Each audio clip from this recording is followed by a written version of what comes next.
bitta silindr ishlamayapti umuman. Bizga Lacetti 1.8 mashinasini olib kelishdi. Akamiz aytayaptilar, tekis ustaxonaga bordim, galovka ko'tarish kerak deb aytdilar. Buni sababi mashina qaltirayotganligi. Ko'rib turibsizlar, qaltirab yotibdi. Mashinani tekshirganimizda galovka tomonida hech qanaqa kamchilik chiqmadi. Usta akalarimiz uchun ham bu layfhack bo'ladi.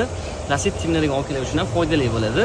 Galovka ko'tarishlikka shoshilmaslik kerak. Bu mashinamizda mana silindrda davleniya yo'q. Buning sababi silindrda emas, injektor havo so'ribdi. Injektor havo so'rganligi uchun mashina qaltirab qolgan. Ko'rishingiz mumkin, injektorimizni ham yechib olganmiz. Mashina qaltirayotgani shu arzimagan salnidan chiqdi. Mana. Shu salnini yangilab beramiz, shu bilan muammo hal. Keyin yana bitta layfhack o'z ko'rsatib o'taman.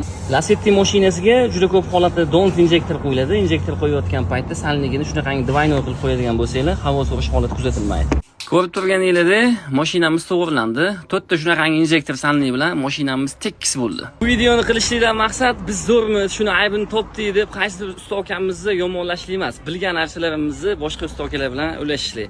Foydamiz tegsa xursand bo'lamiz. Usta akalarga yuborib qo'yasizlar. Shunaqangi foydali ma'lumotlarni bilib turishlik uchun kanalga obuna bo'lib qo'yasizlar. Joningiz sog' bo'lsin.